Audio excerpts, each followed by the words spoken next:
예. 어제 박연희 장로님 문자 했는데 문자 내용이 목사님 여선교회 원래인가요? 개사케 광고 꼭 좀 해주세요. 그렇게 문자가 왔습니다. 29일 토요일 10시 30분 성광교회에서 여선교 개사케가 있습니다. 여선교 회원들 많이 참석해 주시기 바랍니다. 이거 광고 안 하면 혼날 것 같아서 물론 했습니다. 여러분, 우리가 사람들 많이 이렇게 뵙게 되는데 나는 내 눈으로 본 것만 믿어. 나는 아주 분명한 사람이야. 나는 내 눈으로 본 것만 나는 믿을 수 있어. 이렇게 아주 생각하는 그런 분들도 많이 있습니다. 여러분은 어떻습니까? 여러분도 여러분 눈으로 본 것만 그렇게 확신하고 믿습니까? 아니면 다른 것도 믿습니까? 인간의 눈으로 볼 수 있는 빛은 지극히 일부분이라고 합니다. 빛에는 여러 종류의 빛이 있는데 처음에 들 수 있는 감마선이 있습니다. 감마선은 이것은 치유할 수 있는 빛이죠. 그래서 방사선 치료를 할 때 이 감마선으로 치료하게 됩니다. 감마선이 있고 또 X선이 있는데 X선은 뼈가 골절됐다든지 내부에 있는 장기를 우리가 열어놓고 볼 수 없으니까 그것을 X선을 통해서 그것을 안을 들여다볼 수 있는 그런 빛이 있습니다. 또 가시광선이 있지요. 그래서 우리들이 색깔을 이렇게 분별해낼 수 있고 볼 수 있게 하는 것, 가시광선이 있습니다. 또 무슨 선이 있을까요? 자외선이 있죠. 자외선은 이렇게 살균이라든지 형광 분석 이런 것을 하는데 자외선이 사용되어집니다. 또 적외선이 있습니다. 적외선은 열화상 카메라 같이 이렇게 어두울 때 어두운 야광 관측이라든지 이런 걸 할 때 적외선 렌즈를 사용하기도 합니다. 이것만 있는 것이 아니고 마이크로파가 있습니다. 이 마이크로파는 통신이라든지 레이더 그리고 전자레인지 이것도 마이크로파가 있기 때문에 이것이 가능하다고 합니다. 이것만 있는 것이 전파가 있습니다. 전파는 통신이라든지 방송 그리고 심우주를 관측하는 천문 관측에도 이 전파가 사용됩니다. 저 하늘에 떠 있는 제임스 웹이라든지 다 전파 망원경입니다. 그것을 가지고 멀리 있는 우주까지 가까이 당겨서 볼 수 있게 되는 것입니다. 그런데 우리 눈에 볼 수 있는 영역은 가시광선 여기까지만 보고 감마선이라든지 X선이라든지 적외선, 자외선 그리고 마이크로파 또 전파 이런 것은 볼 수 없습니다. 빛이 파장과 입자로 되어 있기 때문에 이 파장도 다 빛의 영역에 속합니다.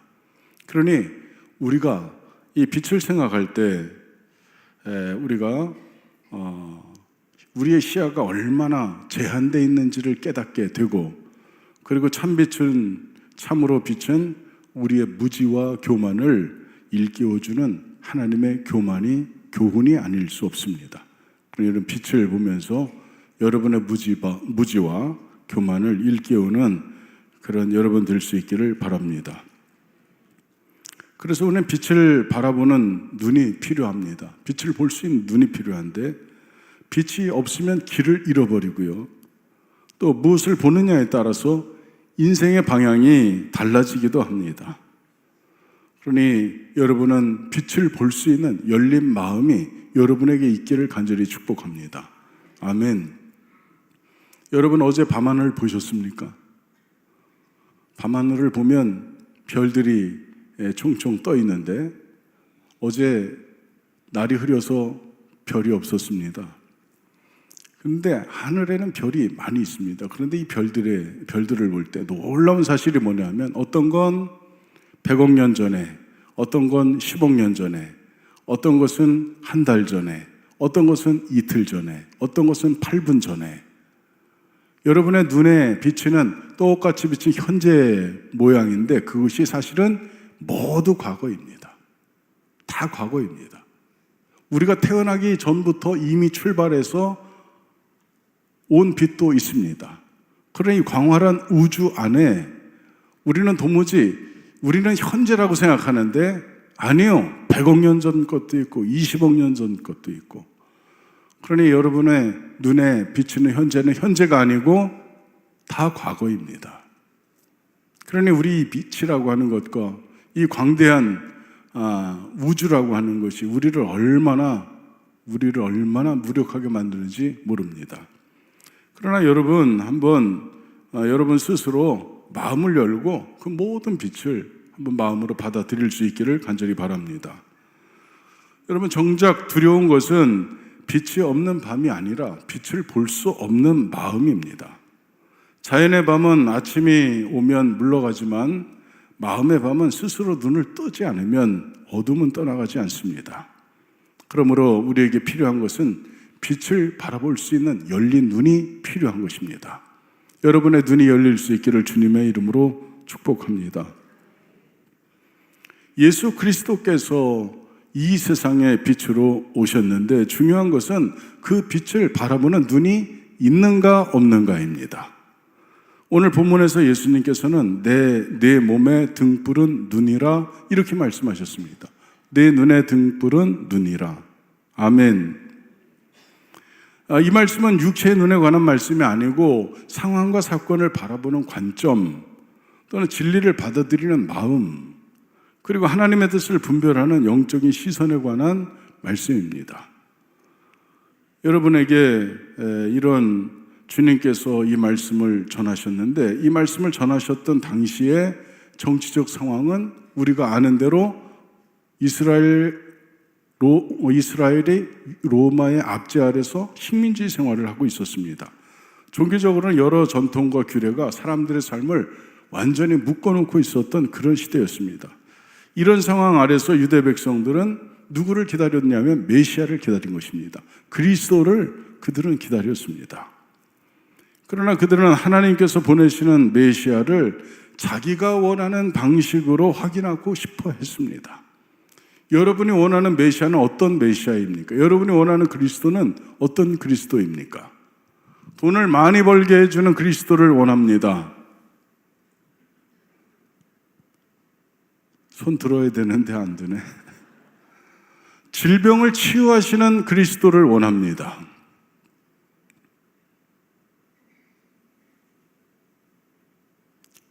나에게 영광을 주시고 나의 명예를 세워주실 그리스도를 저는 원합니다.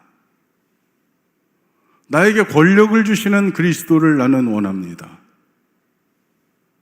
일부 예배 때는 어떤 분이 그걸 다 주시는 그리스도를 원합니다.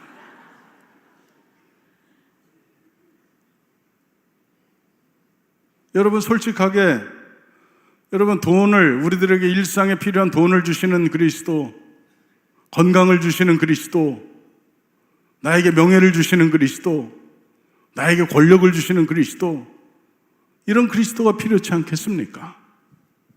여러분의 기도 제목이 그것을 증명하고 있는데 왜 아닌 것처럼 그렇게 우리는 이 모든 것을 필요하고 있습니다. 다 필요합니다. 그때 그분들과 우리는 결코 다르지 않습니다. 그들도 예수님께 하늘로부터 오는 표적을 구했고 당신이 그리스도라면 더 크고 더 놀랍고 누구도 부인할 수 없는 기적을 우리 눈에 보여달라고 그렇게 말했는데 누가복음 11장 29절에서 예수님은 그들을 향해 이 세대는 악한 세대라 표적을 구하되 요나의 표적밖에는 보일 표적이 없나니 이렇게 말씀하셨습니다. 주님께서 그들에게 표적을 보여주시지 않은 것도 아니었습니다.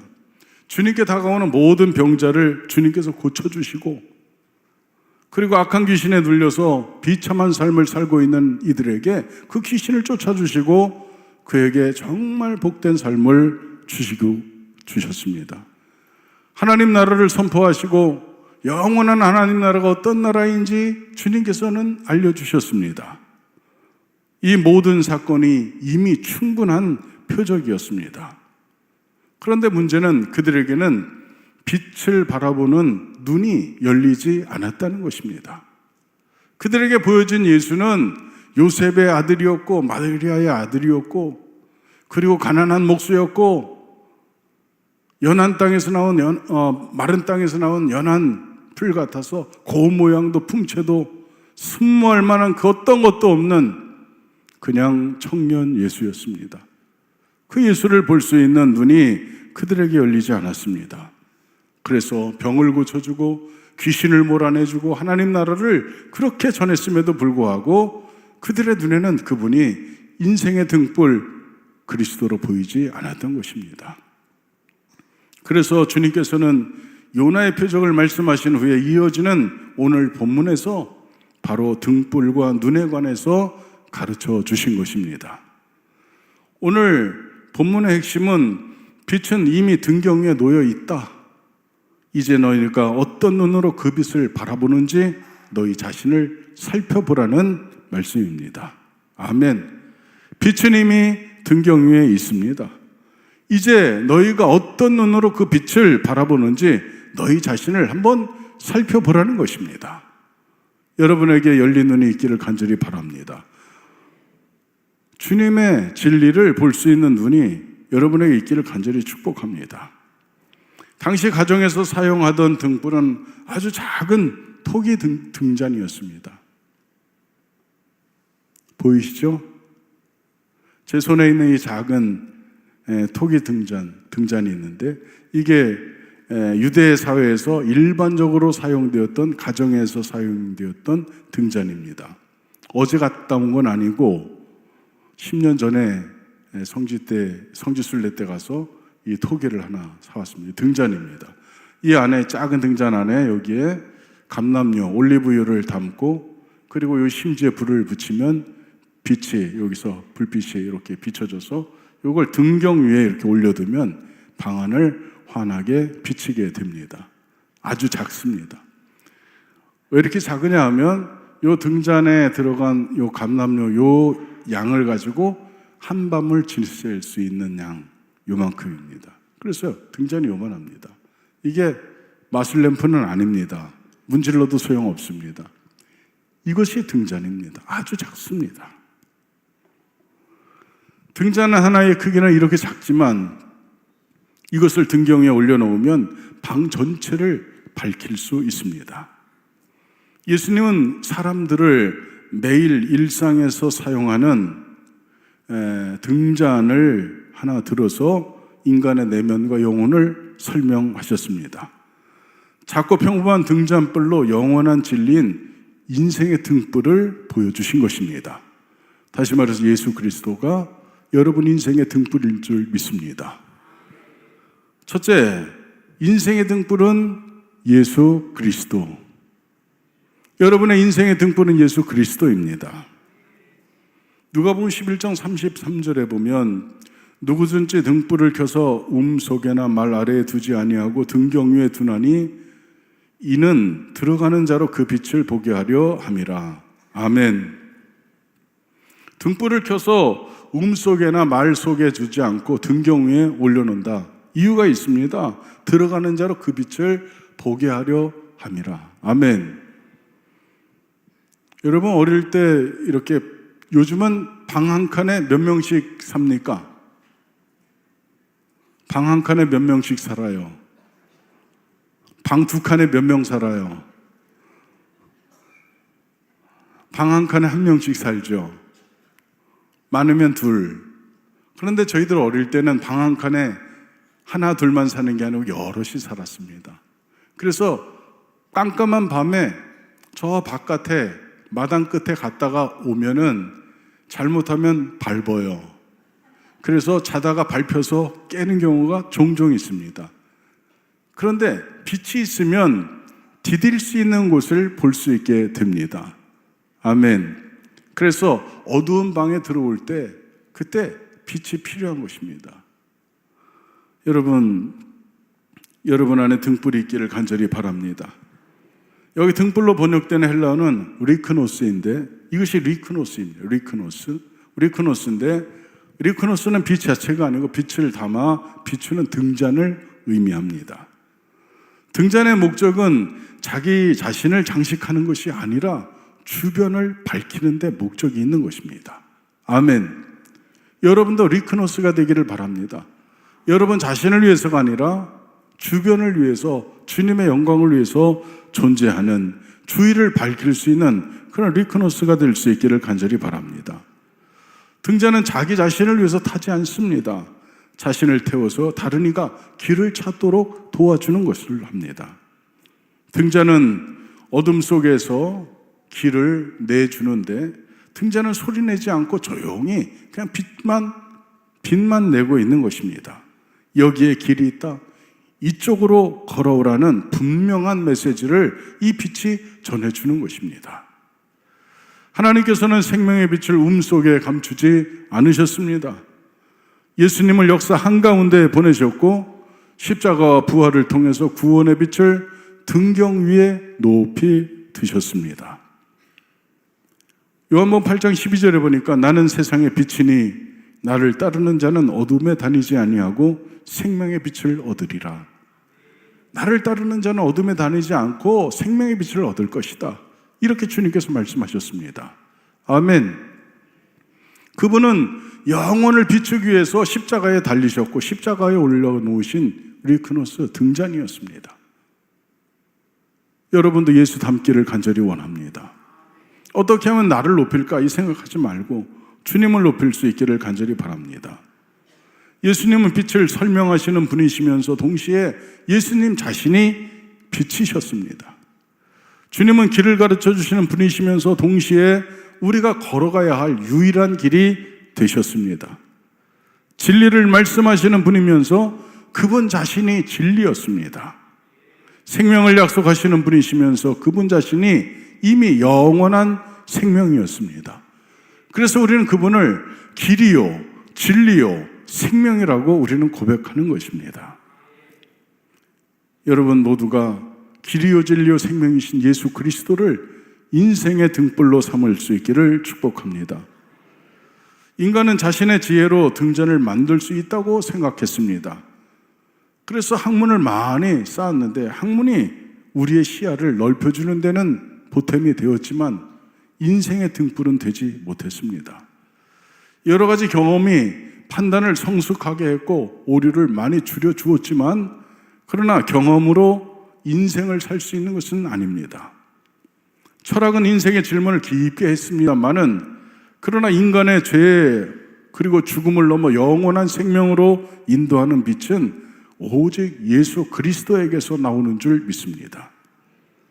시편 119편 105절에 보니까 주의 말씀은 내 발의 등이요 내 길의 빛이니이다, 이렇게 말씀하셨습니다. 하나님의 말씀은 오늘 내가 내디뎌야 할 한 걸음 한 걸음을 비추시는 발 아래 등불과 같은 것입니다. 아멘. 여러분이 밤에 자동차를 운전할 때 꼭 켜야 되는 게 뭐죠? 1번 라디오를 킨다, 2번 라이트를 킨다. 다 라시 가문이지만 뭘 켜야 돼요? 라이트를 켜야 되겠죠. 그러면 여러분이 라이트를 켜면 여러분이 가는 모든 길이 갑자기 전체가 다 환해집니까? 아니면 그 빛이 비춰주는 부분만 환해집니까? 그렇죠. 우리는 그 앞에, 눈앞에 있는 그 빛을 따라서 가다 보면 결국 목적지에 도착하는 것입니다. 우리는 때때로 인생 전체를 보고 싶어 합니다. 하나님 앞으로 어떤 일이 일어납니까? 이 선택의 끝에는 무엇이 기다리고 있습니까? 우리는 끝까지 보고 싶어 합니다. 언제 문제가 해결되고 언제 기도가 응답됩니까? 우리는 그것을 조급해 합니다. 그러나 미래는 선하신 하나님의 주권 아래에 있습니다. 아멘. 우리가 어릴 때 아버지 손 잡고 아버지하고 길을 갈 때 아버지 어디가, 여기가 어디야? 이렇게 묻지만 아버지 이 길로 가도 돼? 아닌 것 같은데, 이런 얘기 합니까? 안 합니까? 안 하죠. 아버지가, 선하신 아버지가, 나를 사랑하시는 아버지가 안전한 목적지까지 데려다 주시기 때문에 우리는 의심하지 않고 묻지 않고 아버지 손만 잡고 따라갑니다. 여러분 인생 그렇게 갈 수 있기를 축복합니다. 오늘 한 걸음을 바르게 걷게 하는 빛이면 내일의 길도 이어지게 되는 것입니다. 사랑하는 성도 여러분, 인생의 등불을 시련이나 고난이라는 그릇으로 덮지 않기를 축복합니다. 염려라는 속에 감추지 않기를 바랍니다. 우리 안에 주신 복음의 빛을 믿음의 등경 위에 올려놓을 수 있기를 축복합니다. 예수님을 마음의 등경 위에 모시면 주님의 약속이 보이게 됩니다. 인생의 빛은 우리의 기분을 따라서 끄고 켜고 끄는 촛불이 아닙니다. 그러니 여러분 주님을 늘 여러분 마음속에 모시고 그 빛을 따라갈 수 있는 여러분 모두가 되시기를 축복합니다. 히브리서 13장 8절에 보니까 예수 그리스도는 어제나 오늘이나 영원토록 동일하시니라. 내 인생의 등불은 동일하신 예수 그리스도입니다. 아멘. 두 번째로 인생의 밝음 무엇을 바라보느냐에 따라 결정됩니다. 34절 말씀인데 함께 하시겠습니다. 시작. 내 몸의 등불은 눈이라. 내 눈이 성하면 온몸이 밝을 것이요 만일 나쁘면 내 몸도 어두우리라. 내 눈이 성하면 온몸이 밝을 것이고 만일 나쁘면 내 몸도 어두우리라. 여러분 눈에 해당하는 헬라어를 옵달모스라고 하는데 이 옵달모스는 육체의 눈을 뜻하고는 있지만 오늘 말씀에서는 인식과 이해 또는 판단이나 영적 통찰력을 나타냅니다. 이 옵달모스는 세상을 마음 안으로 들여보내는 문 이렇게 표현하고 있습니다. 다시 말해서 여러분의 눈을 통해서 세상이 여러분의 마음 안으로 들어오는 것입니다. 그렇죠. 그래서 눈을 뭐라고 합니까? 마음의 창 이렇게 표현하기도 합니다. 무엇을 보느냐에 따라서 여러분의 생각이 형성되고 그 형성된 생각이 반복되어지면 감정을 만들게 되고 그리고 감정은 행동과 인생의 방향에 영향을 줍니다. 그러니 여러분의 눈을 건강하게 바르게 둘 수 있기를 축복합니다. 오늘 본문에서 특별히 주목해야 될 단어는 성화면입니다.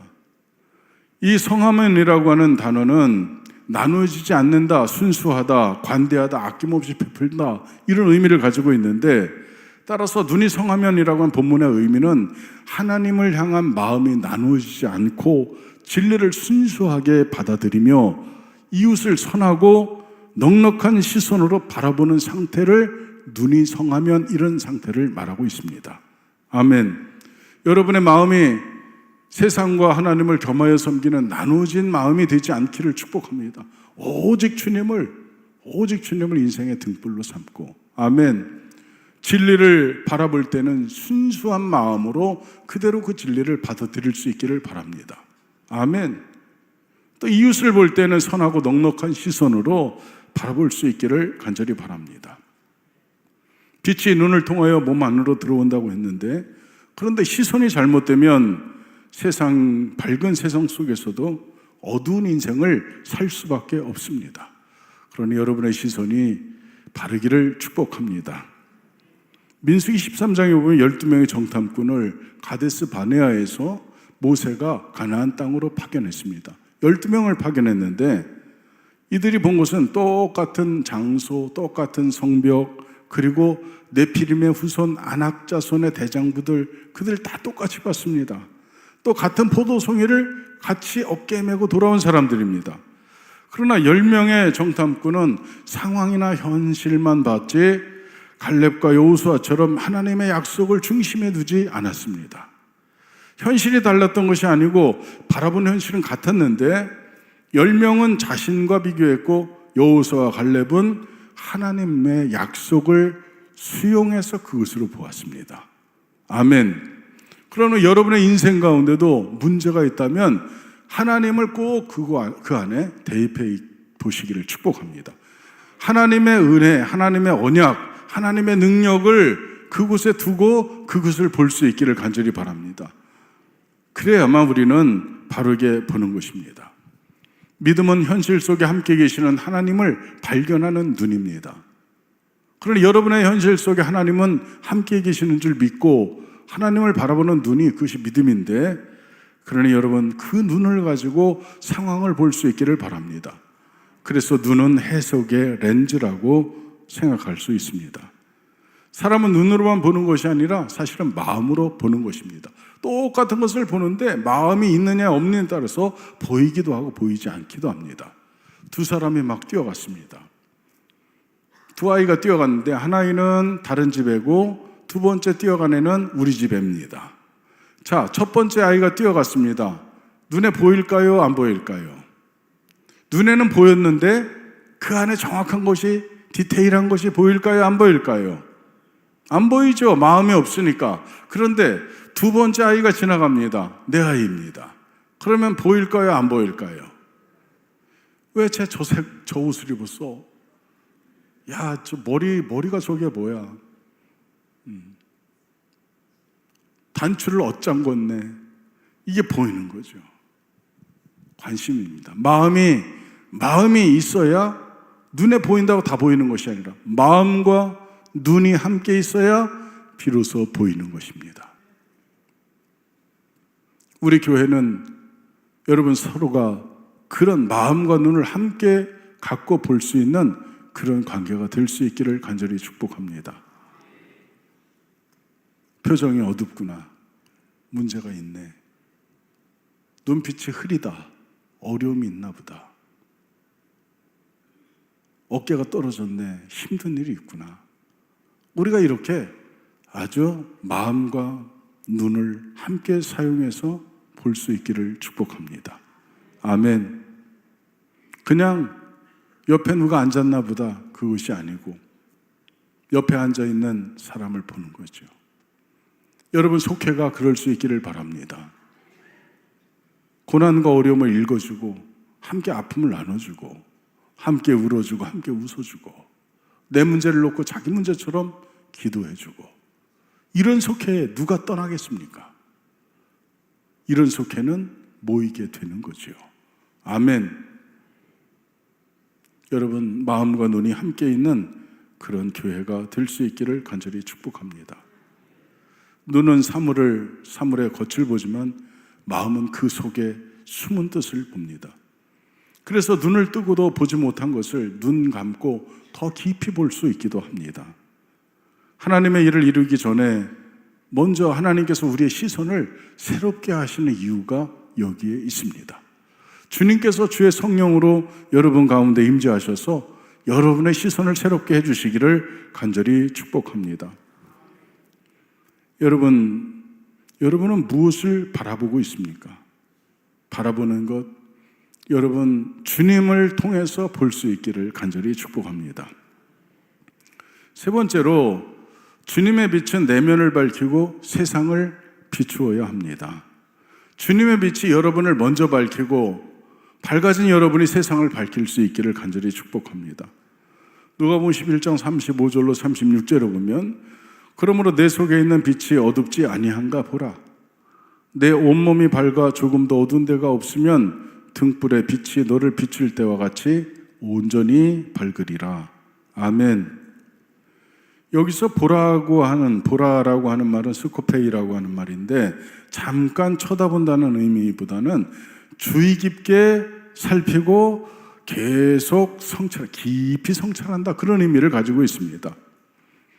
우리말에 살핀다는 표현도 참 아름답습니다. 살핀다는 것은 그냥 보살피기 위해서 자세히 바라본다는 의미를 가지고 있지 않습니까? 농부가 어린 싹을 살피는 것은 잘 자라도록 돕기 위해서 살피는 것입니다. 어머니가 잠든 아이의 이마를 만지는 것은 아이를 사랑하기 때문인 줄 믿습니다. 여러분도 그렇게 살필 수 있기를 축복합니다. 하나님께서 우리를 살피시는 이유가 뭘까요? 하나님께서 여러분을 자세히 살피실 텐데 왜 살피실까요? 야, 졸고 있네, 한번 혼나봐라, 이러려고 살피십니까? 아니요, 그렇지 않습니다. 하나님께서 여러분을 살피시는 이유는 뭡니까? 하나님께서 살펴보시면 죄도 분명히 발견될 것입니다. 그러면 하나님께서는 정죄하기 위해서 살피시는 것이 아니고 용서하시기 위해서, 깨끗하게 해주시려고, 흰 눈처럼 흰 양털처럼 정하게 해주시려고, 아멘, 주의 길을 갈 수 있도록 도와주시려고, 영원한 하나님 나라에 이를 수 있도록 도우시려고 여러분을 살피시는 줄 믿습니다.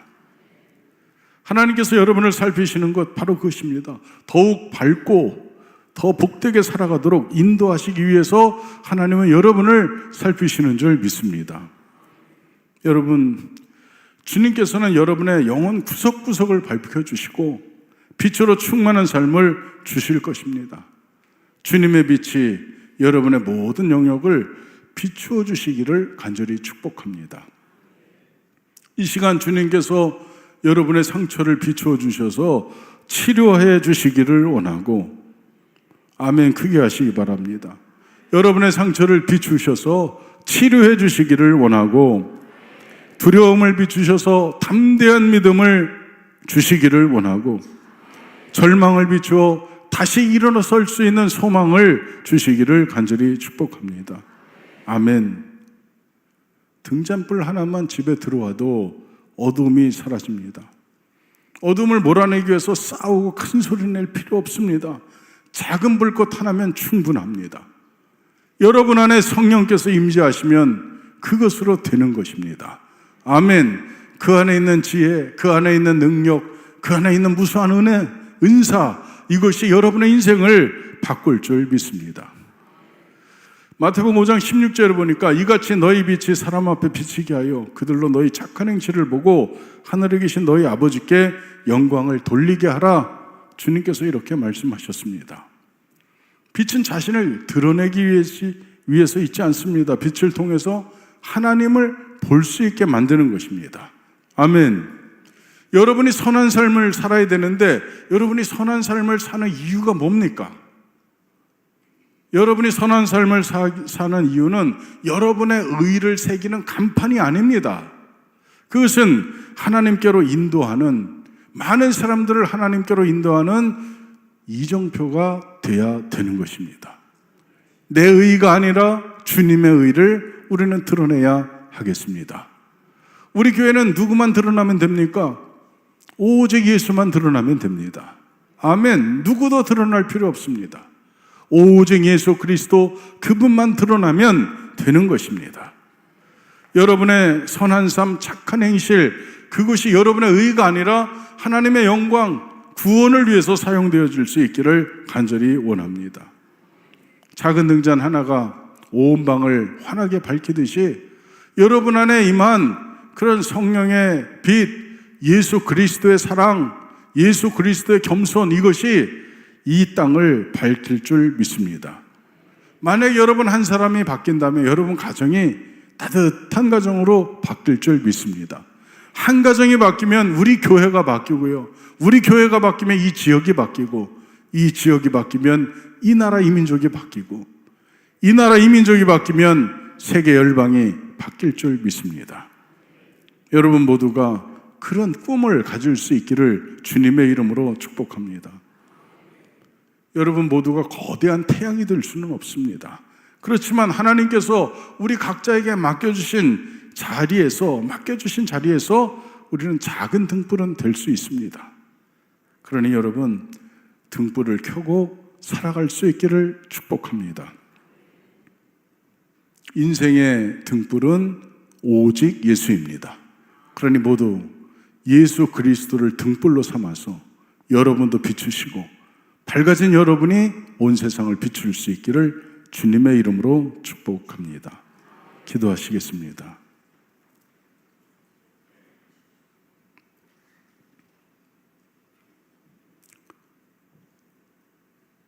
회개와 말씀의 묵상, 기도를 통해